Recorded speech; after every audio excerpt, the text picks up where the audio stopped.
Hey guys, welcome to another Coming of the Horde replay. This is a Warcraft 3 The Frozen Throne custom map by TheBronzeKnee. This is a grand strategy map where there's two teams, the Alliance and the Horde, and the Horde has 60 minutes to destroy all the 8 Alliance factions. And now let's have a look at some of the heroes here. So the yellow Burning Legion player has picked Medivh, the Guardian of Tirisfal. This is set around the time of the first Warcraft war for Azeroth. So this was about the time when Medivh turned to worship demons and communicate with the Netherlords. It's slightly odd that he would be a Burning Legion hero, but a bit of artistic license here taken on the behalf of the map creator. The brown player, the Black Rock clan, has chosen Maim, one of the sons of Blackhand. He is a strong attacking hero with very powerful melee attacks, and they're attacking the poor clerics here of Northshire Abbey. It's quite sad really, but pretty much every time that this happens, the blue player has to lower the gates and try and evacuate the clerics as soon as possible, otherwise the Horde will arrive and basically kill them all. Now down in the bottom left area, the light blue player, and I believe this is the Storm Reaver clan, they've knocked down the outer gates of the blue Stormwind city of the Alliance Azeroth faction, and at the top the dark green player who's chosen Kilrog Deadeye, the leader of the Bleeding Hollow clan. They're about to hit the outer gate on the top side, jumping up to the top at the Thandol Span, the 3 bridges connecting the southern Azeroth kingdoms, separating from the top Northern Alliance nations. It seems brown here, led by Maim, is about to attack, but actually this time the Alliance has brought all their armies down to guard the bridges together. So red here, the Stromgarde faction, led by Daneth Trollbane, one of the captains of Stromgarde, and over here we have the green Elven Silvermoon nation, led by Lorthamar Theron, one of their generals, and they're also supported by the purple Dalaran forces commanded by Kelthar Sunstrider, one of the Kirin Tor mages. And now it seems this first attack, the Horde has been repelled, and these bridges are quite narrow, so actually the Alliance can set up quite a large defensive formation while the Horde is kind of boxed in on these narrow bridges.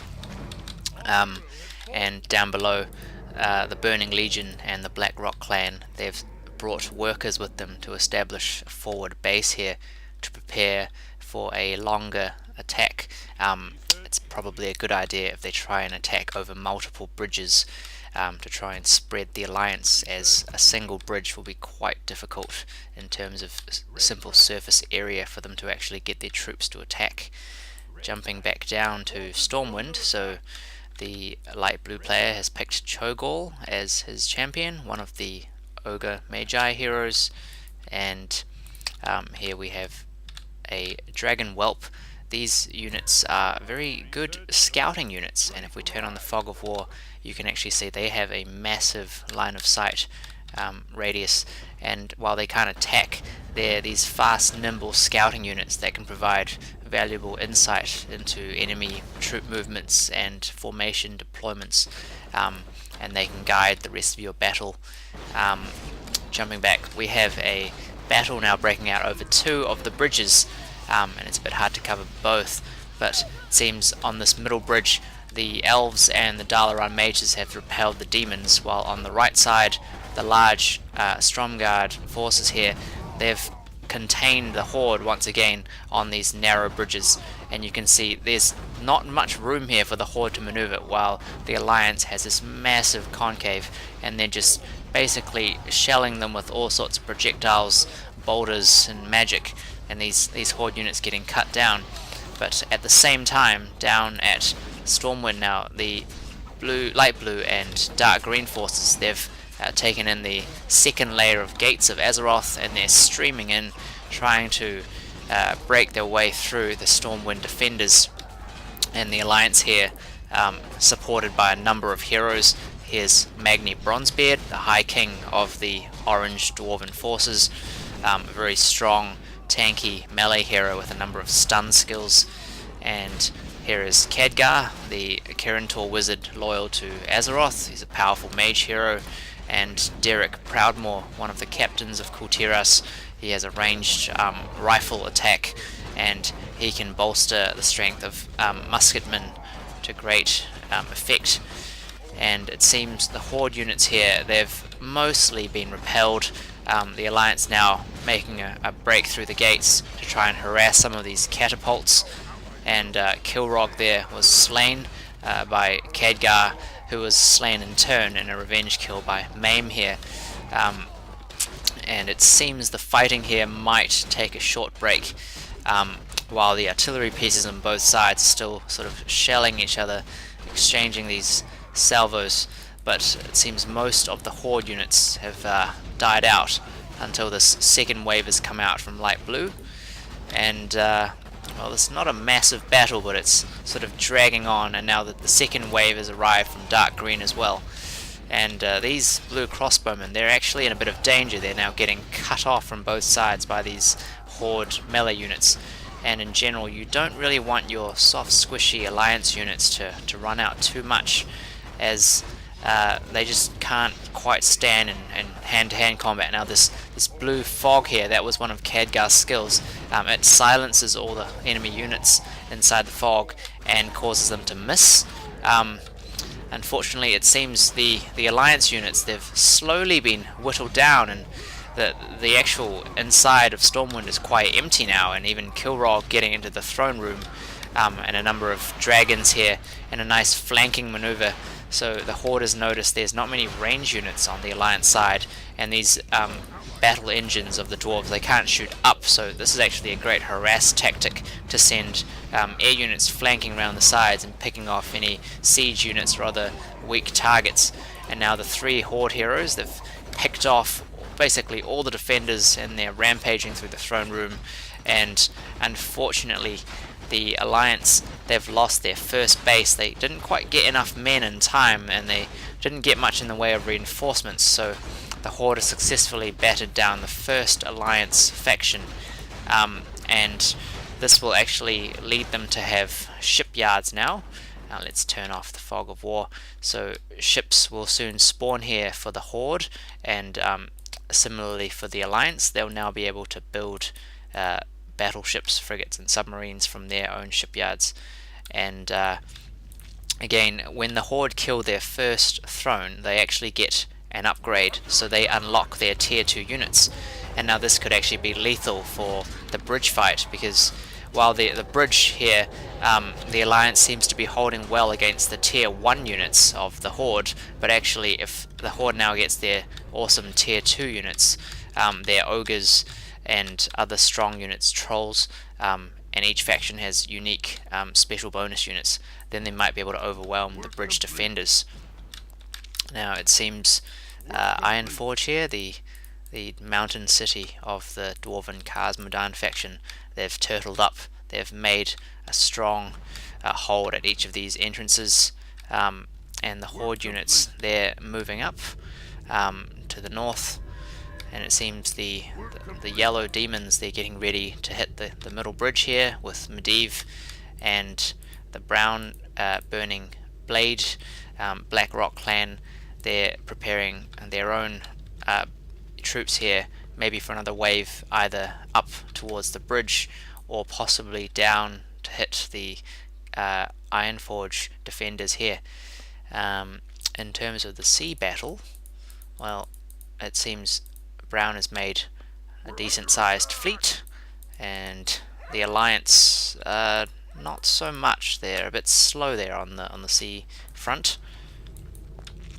And it looks like, well, Brown has decided to launch a quick assault here, and this might catch the Counterattacks defenders with their breaches down, as it doesn't seem that they've prepared much in the way of a sea defense, and this is quite a large amount of Horde navy, so this could be bad news. And it depends kind of on how much your allies help you as well, but it seems the alliance is not really making any extra ships to help defend the island of Counterattacks, so this might just be a swift victory for the Horde, and this shipyard here is going to get taken out, and that might be it for the naval war at the moment. Meanwhile, over in Khazmadan, Sir Cho'Gall has decided to harass the orange dwarf defenders. He's brought up a number of catapults, and they're sort of bombarding and pushing the defenders back, causing a bit of disarray in the city. But orange has quickly countered. He's made some flying machines, and they're again very good at harassing and taking down siege units. Meanwhile, it seems Cho'Gall has obviously got a bit hungry, and he's trying to raid the farm of the dwarves, but the shotgun farmers here coming out and telling him to get off their lands, and he's quickly repelled. Meanwhile, the Horde here launching an air attack with dragons and bat riders, and also a number of ogres here running in now that their beloved leader was killed, jumping back to the bridge. So there's a massive fight now going on. There's actually a huge alliance force, and that's a massive comet there, courtesy of Khadgar, straight into the face of these ogre attackers. And now the Horde taking another attempt at the bridge, this time with their level 2 units, burning blade warriors, chieftains, ogres, and Maim here running through Khadgar's fog, but he's trying to cut his way through some of these Stromgarde defenders. And Kilrog here dueling with his signature spin to win skill, trying to take out Daneth on just a tiny bit of health, and Maim here somehow not really getting taken down too much there. The alliance is sort of focusing him, and he's starting to drop now, but he's actually stayed in the front lines for quite a while, and this could be him brought down. But he sort of seems to retreat just on a tiny red HP, and that was a shockwave from the Ogre Lords that actually took out Daneth there. And this damn frog from Khadgar slowing the attackers. So it seems they've repelled most of the middle demons from the middle bridge, but on the right side, the dark green players actually cut a way through, and most of the red Stromgarde defenders have fallen. So now this actually leaves the alliance open to a flank attack if yellow keeps up the pressure from below, and dark green, and he's now pouring in more forces streaming through. So this could present a risk to the alliance if they can't shore up this flank quickly and get this concave of defenders up. They would have risked being overrun. But they do have a number of mage heroes here, with Aragorn, the royal archmage of Gilneas. He later turns to worship of necromancy, but that's in a different timeline. And Turalian here, the Silverhand commander, forcing back Medivh, who's injured and quite low on mana. So it seems the alliance, they've been cost dearly. Their ranks have thinned somewhat, but they've managed to force the Horde back, even though they had their level 2 units. And now Maim kind of just sitting there stupid like he is in the lore, taking some hits before he realizes he has to walk back because his army's all dead. But while that's happened, because there wasn't much navy, Brown has basically had a free path, and he's landed some workers on the south of Counterattacks, and he's built a base. And now Maim's arrived, and they might take this chance while the alliance is distracted at the bridge, with Lorthamar here running down to taunt the Legion forces. And while this is going on, let's keep an eye on the minimap. Brown might be launching a surprise attack on Counterattacks, and it actually looks like for some reason they don't really have much army, and they don't have much gold, so I guess that's because they invested in a late navy, but this is kind of too late now, as the Horde don't really need a navy, and they've just launched their attack on Counterattacks here, while the alliance is distracted over in Ironforge, and Teal has realized and he's closed his gates, but not before Mame has got it inside, and he's sort of butchering these squishy musketeers and their clerics, and there doesn't seem to be much alliance presence here to stop him, and this could be an early fall for Counterattacks if they don't realize. But jumping back to this much bigger fight here at Khazmadan, the dwarves have arrayed a number of their siege engines and war machines here to try and push back the Horde, and Cho'Gall here kind of stuck between his own units and a number of dwarven battle suits. But again, these air units being very cost effective, is unless the alliance has ranged units with gunpowder or piercing shot able to hit up, these can actually harass these war machines with impunity. And now it seems they've staved off the Horde assault for now, and Cho'Gall's kind of milling around on the bridge. I guess he fed himself after he took out that farm, but he's an interesting character, that one. And meanwhile, the Counterattacks base has fallen. I guess the Alliance kind of chose to forfeit it as they lost their early sea battle, although it's a bit confusing because they've now made this huge fleet after the island's been defeated, so not entirely sure what their plan was.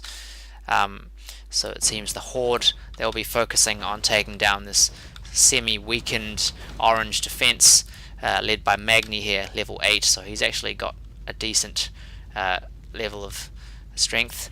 And this is the Horde communicating their battle plan here. I guess that's signaling a double attack from the top side and also from the bottom with these ogres here.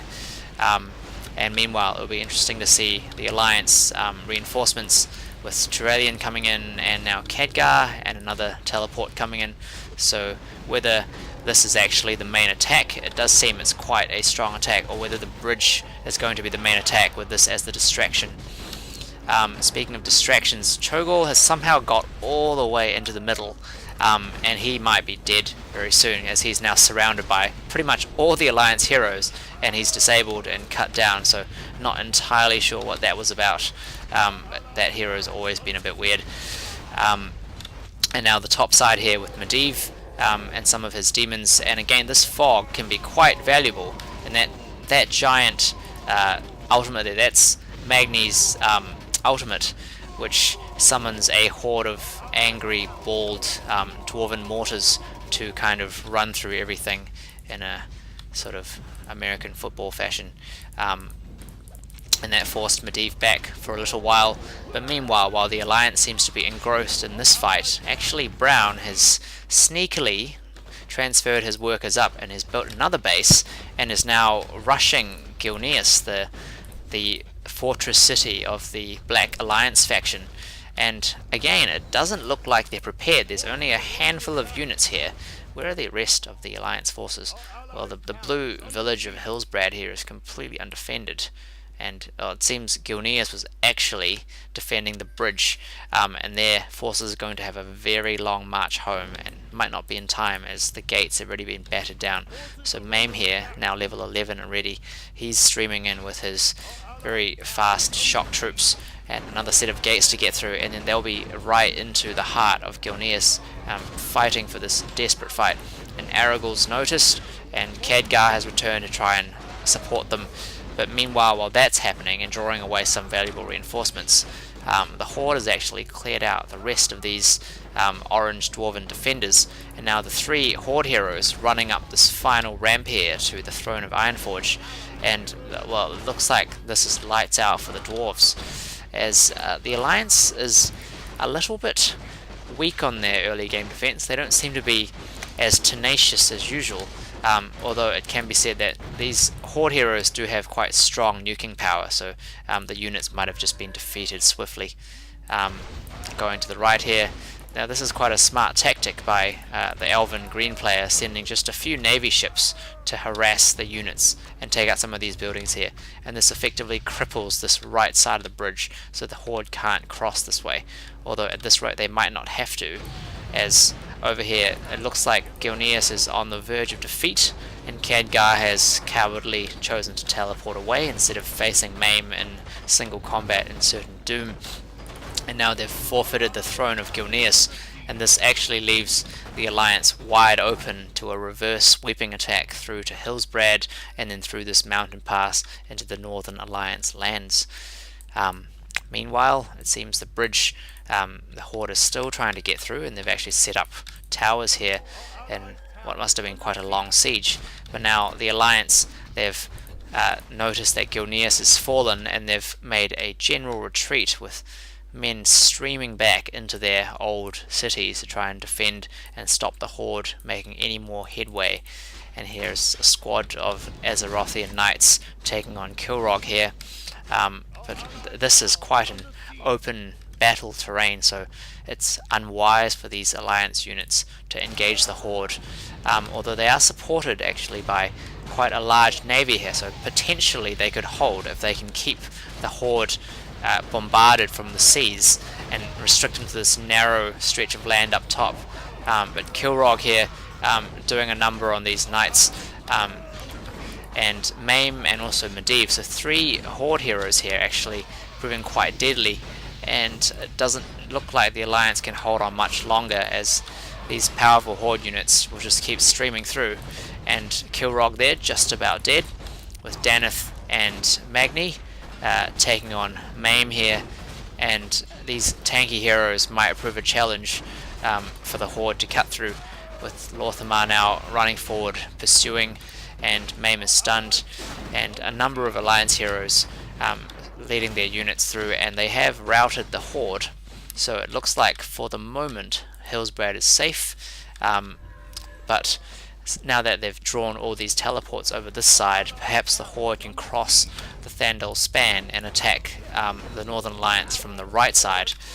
Now the Alliance and the Horde kind of having a sweeping battle here through these forests outside Gilneas. And let's have a look at some of these heroes. So Kilrog, actually one of the strongest late game heroes on the Horde. He's a very quick agility melee hero, but he's getting nuked down by the blizzard skill of all these Alliance mages, and that Kilrog, his ultimate being a super 4 times critical strike, which can actually cut through pretty much anything in a few hits, but Kilrog is weak early game. This Maim has been set on fire here by Kael'thas, by his blazing pyre skill, and that was a meteor courtesy of Khadgar straight to Maim's face, saying, "This is my village, you've already taken my city, now go away." And well, it looks like even Cho'Gall can fly, as somebody must have cast Cyclone. Presumably that was Khadgar's Wind Scythe here, which casts a Cyclone which can interrupt Horde heroes for a valuable few seconds while you deal with the rest of the units there. And now Turalian leading all his Silverhand Knights, and they've once again routed the Horde, and they're going to pick apart these siege engines which have been brought forward. And now Maim, he's always scary as well. He's a very tanky Horde melee hero, and it seems he's pursuing, he's now going after Khadgar, and yeah, he's got a very strong attack, but once again that Cyclone, although it was unable to save Khadgar's life, it's disabled Maim, and perhaps they can take him down with some stuns from Magni's Great Hammer and some of the other heroes supporting. But while this fight still rages on, the Horde has crossed Thandal span. They've established a base outside the red city of Stromgarde, and they've streamed in. The dark green player here, a number of Ogre Lords with Kilrog streaming into Stromgarde's inner levels, and there's a number of reinforcement teleports coming in now, with Blizzard coming down, raining death on the Horde, and there's Magni with his massive ultimate, taking down a lot of these Ogre forces, and it looks like Kilrog's getting injured, and if he doesn't pull back he might get slain very soon, but he does manage to get back. And now there's Cho'Gall reinforcing, and Cho'Gall's very obnoxious, one of these strong mages, and you saw there Cho'Gall's actually had a very good item build this game. So the unique thing, although that was a bit of a fail runecast, this mage hero his unique ability is the ultimate, where he mutilates himself and sacrifices a proportion of his health points to replenish all the mana so he can keep spamming skills. And he's very good at killing heroes and units. And this Cho'Gall player is chosen, and there's the drag skill there. That's a very deadly skill where he can drag any hero unit about 500 distance, and you can drag them to prevent them from escaping, or drag range units or squishy mage heroes into their doom, like he's doing now with Khadgar. And he's chosen to itemize with these Bastions of Purity, which give very good defense. They give a lot of armor and regeneration, although not quite enough in that case, as somehow the villager of blue managed to get in there and took out Cho'Gall with his pickaxe. And they continue to hold this right side of Stromgarde, and now a large number of mounted mages arriving from Kel'Thas, and that's because Kel'Thas bought this Starlight Treads item, which is an upgraded version of the teleport scroll, and it, while in addition to giving stats and extra movement speed, it actually gives an enhanced teleport ability where you can teleport in with 10 units instead of 5, which is very valuable, and it doesn't cost you every time you want to teleport. It only costs mana, not item points.